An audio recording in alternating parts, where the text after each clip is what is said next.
Hey everybody, this is Bill. Welcome to the channel. Today we're talking college football. We're going to give you our final college football poll for 2023 prior to the bowl games. We're going to talk about who, if anyone, fell out of last week's top 25. Have a look at some of the teams that are hoping through bowl action that they can get into the top 25.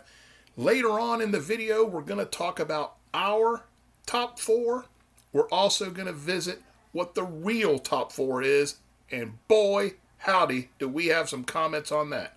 So first, let's get to who fell out, if anybody, and who's looking to get in our top 25. Now, we only had one team fall out of last week's top 25, and that's the Oklahoma State Cowboys. They were throttled in the Big 12 championship game by the Texas Longhorns, 49-24.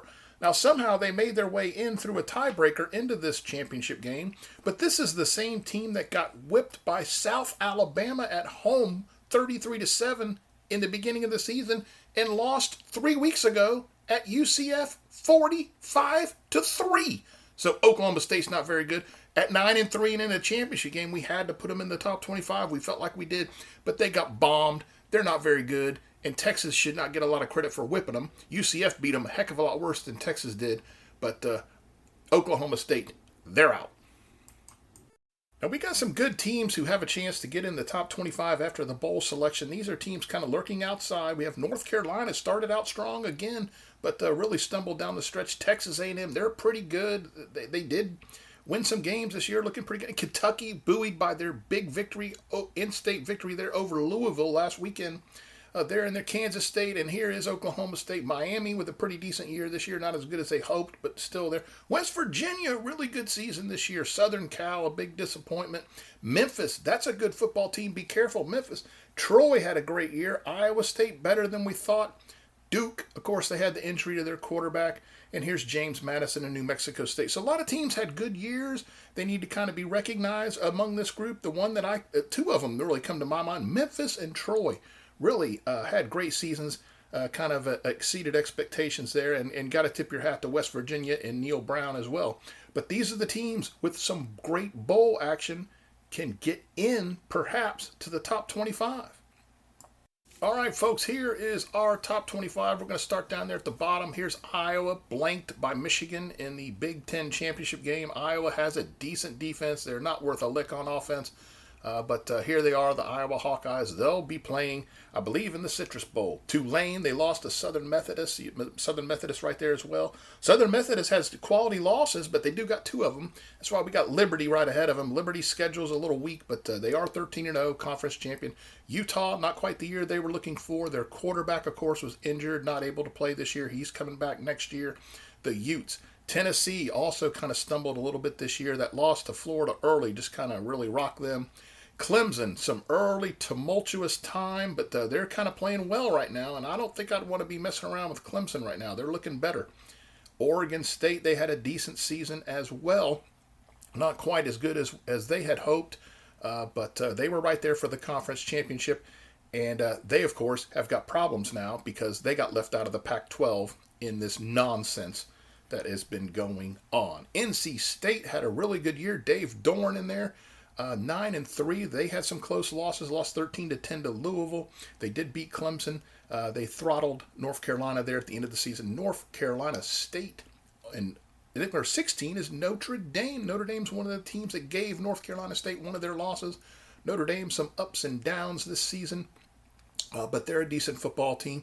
And coming in 15th is Louisville, who played and lost to Florida State in the ACC championship game. They were held to their low yardage and scoring points of the season by the Seminoles defense, but congratulations to Louisville, fine season under Jeff Brom to get to the ACC championship game. At 14 is Arizona. This is the team that perhaps exceeded expectations more than anybody. We thought they'd be pretty good. They played some close games at the end of last year and thought that they might have a chance to really continue their trajectory upward. But boy, they started whipping people. And after an early season loss to Mississippi State, They really shine down the stretch. Arizona, hats off to that group. Really looking good. Here are the Oklahoma Sooners at 13.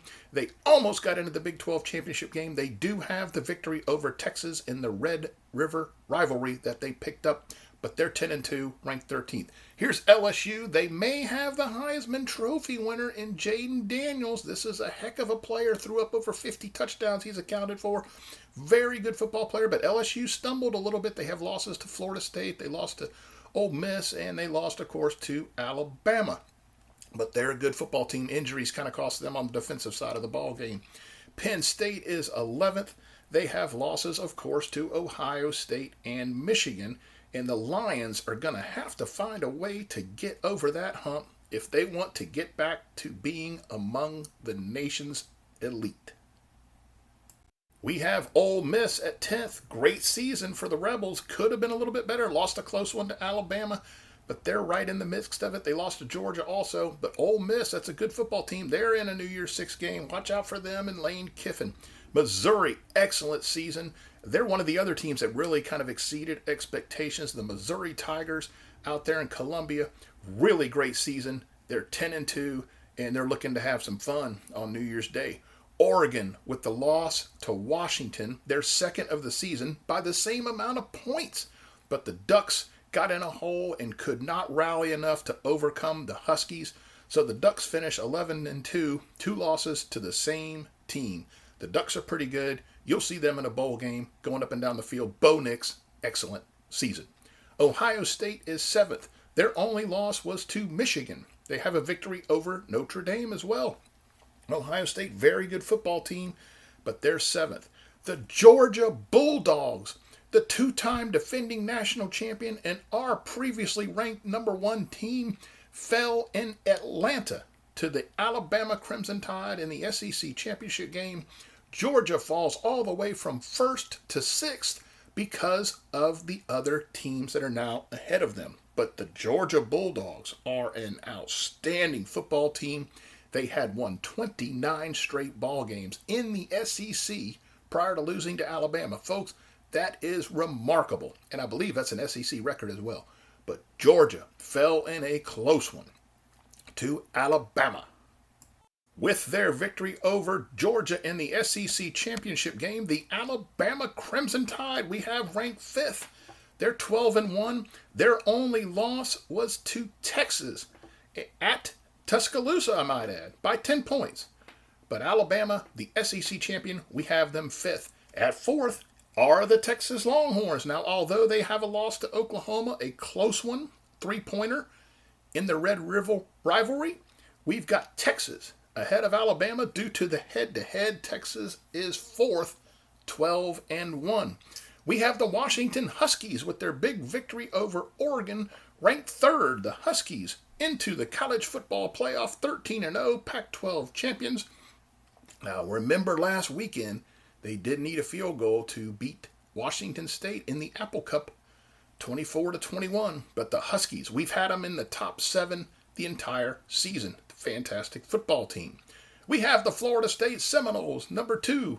The Seminoles, who opened the season with a throttling victory over LSU, made the season strong at 13-0, defeating their arch-rival Florida Gators and Louisville in the ACC championship game with backup quarterbacks and decisive defensive efforts. The Seminoles winning any way they need to complete a 13-0 season.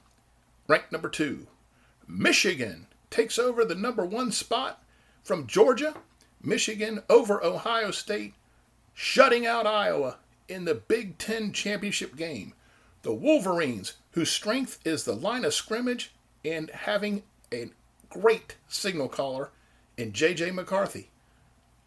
The Wolverines, they've won a bunch of regular season ball games in a row. Undefeated last year, undefeated this year. Michigan going to avenge that TCU loss in the College Football Playoff? They just might. Michigan, number 1 in the nation, in our minds, right now, to close out the 2023 college football season prior to the bowl games and the College Football Playoff. Okay, folks, so if we were in charge of the College Football Playoff, it would look like this. Michigan would be facing Texas, and Florida State would be going off against the Washington Huskies, with the winners of the game playing for the national championship. That's how we see it. That's not how anyone else saw it. So let's take a look at what we're left with in the college football playoff. First of all, let's take a look at the AP top four. And it doesn't look like ours, but it also doesn't look like the actual college football playoff top four. Let's talk about that now. Folks, now before we get over to talking about the new college football playoff four, let's remind you to go over to Facebook and follow us at the Color and Pageantry. We do post college football information. We would love to have you follow us along over there and just join our community. We don't have a big community, but we do post college football information. I think you would like it. We're at the Color and Pageantry on Facebook. Now let's talk about the College Football Invitational. Yeah, folks, the top four for the college football playoff are Michigan, Washington, Texas, and Alabama. Now, these teams are all worthy of being in this group. However, we feel like the committee made a gross error in eliminating Florida State from this group. It seems as though they had to have an SEC team in there for ratings, business purposes. And they couldn't put Alabama in, who's the champion, because Texas had won at Alabama by 2 scores. So if you have Washington and Michigan and you got to put in Texas because you're putting in Alabama, that leaves FSU out. FSU 13-0, conference champion with the victory over LSU from the SEC. Much worse, by the way, than Alabama did. Alabama played LSU at home, minus LSU's star defensive tackle and all top 4 corners, and knocked LSU's quarterback Jaden Daniels out of the game. Meanwhile, FSU was beating them by 28 and gave up a late touchdown. But they can make anything they want happen. And it appears they may have done that. Let's take a look at this. I see this post, it's being reported by Blue Bloods Bias, where they've got a picture of Kirk Herbstreit. He's got the exact helmets behind him of how the committee found out, but yet they're not supposed to know anything about what the committee has chosen until it's revealed to all of us. Doesn't look like that's the case. Here's what's going on. ESPN and the SEC, they all colluded for business purposes to get the teams they want in, who they concluded to be the best teams by any metric that they needed to put that into position to make it happen. That's what they did. Now, maybe all these teams are better than Florida State without Jordan Travis. With Jordan Travis, I highly doubt it. But without Jordan Travis, that could be the case. But we play the game on the field. I'm going through and looking at the media and how they're responding to this and kind of seeing who's playing the games and who's telling the truth. Now, I've seen a lot of stuff. There's some stuff out there by Nicole Auerbach, who I respect, that I like. David Hale from ESPN's got some great stuff. But here's something I want to point out from RG3, who does an excellent job as an analyst. He kind of sums this up in a nice way here. I think I agree with what he's saying here. I also want to give a shout out to Aaron Taylor. Look at this tweet, exactly as you're thinking, hey, this stuff doesn't matter anymore. What are we even doing, man? We teach our kids to go out and win the ball game and do everything it takes to win. That's within the guidelines, and then you just change the guidelines as we're going. This is just despicable behavior, but all these people, they're all tied up in money. It's all business. It's not one on the field anymore. And unfortunately, in my opinion, the college football that I grew up loving and adoring, the Color and Pageantry, the game, the wonderful game, died this weekend.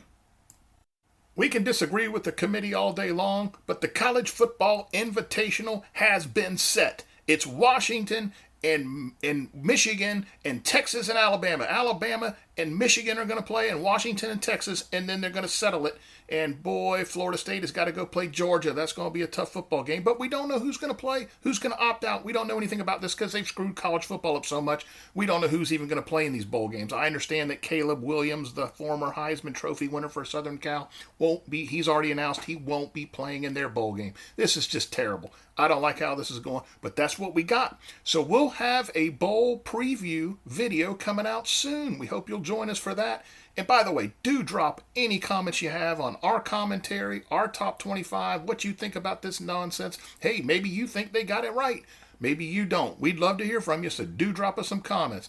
Thank you all so much for watching. We look forward to you joining us as we preview the bowl games coming up in a couple of weeks. Y'all take care now.